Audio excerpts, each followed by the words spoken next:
Noong Nobyembre 7 ng 2001, magugulanta ang sambayanan sa isang kagimbal-gimbal na pagpatay sa isang sikat na veteranong aktres. Ang masiglang mga kalye ng Metro Manila ay mabilis na nabalot ng takot at ng tanong kung sino nga ba ang salarin. Si Nida Blanca, isang aktres at isang haligi ng industriya ng pelikulang Pilipino, ay matatagpo ang patay at may saksak ng 13 beses sa kanyang iba't ibang parte ng katawan.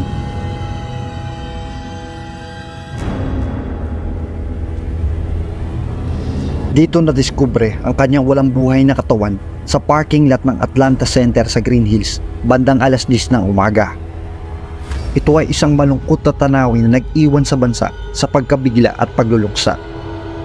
Sino ang maaaring gumawa ng gantong brutal na pagpatay laban sa isang respetadong aktres?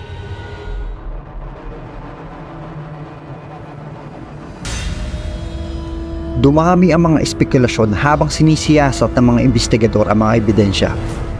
Ang kalupitan ng krimen ay nagpahiwatig ng malalim na galit ng suspect at pinagplanuhang maigi. Pagkatapos ng mga investigasyon, agarang natukoy ang pangunahing suspect, ang sariling asawa ni Nida Blanca na si Rod Strong.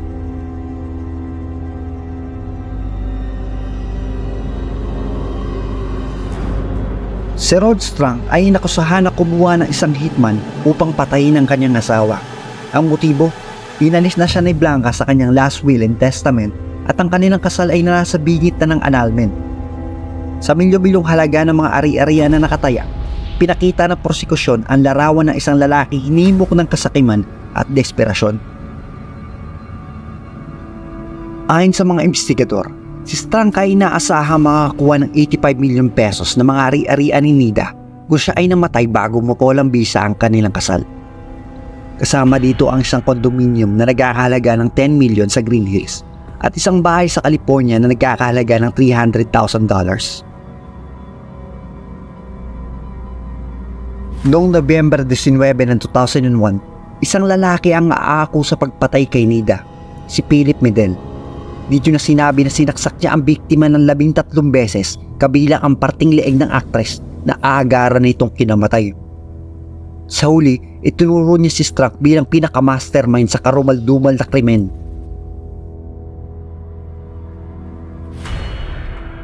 Gayunpaman, makalipas ang 4 na araw, binawi niya rin ang kanyang pag-amin sa krimen at pinagsigawan na pinahirapan daw siya ng mga pulis at pinilit na umamin sa kasalanang hindi naman niya ginawa.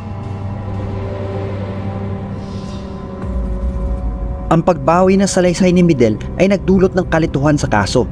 Sa kabila ng kanyang pag-angkin ng torture, ang mga medikal na examination ay wala nakitang ebidensya na sumusuporta dito.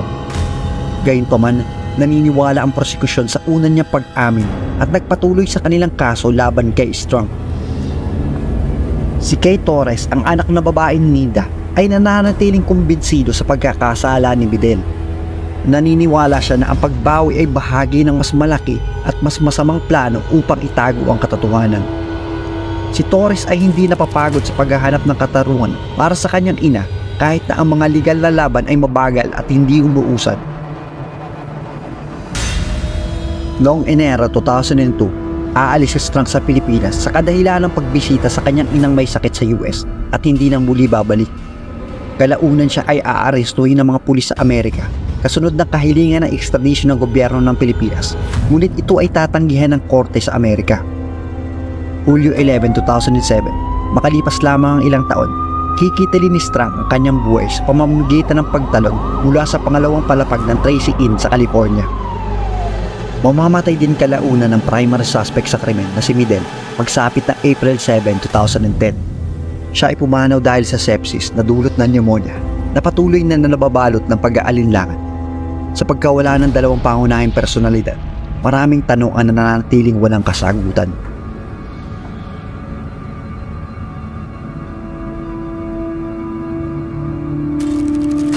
Hanggang sa ngayon, nababalot pa rin ng misteryo ang pagkamatay ng veteranong aktres at hindi pa rin tukoy ang tunay na mastermind. Sa tingin mo, sino nga ba ang tunay na pumatay kay Nida Blanca? Ito ba ay si Rod Strong na kanyang asawa? Si Philip Medel na umako sa kasalanan? O may iba pang suspect na hanggang sa ngayon ay hindi pa pinapangalanan?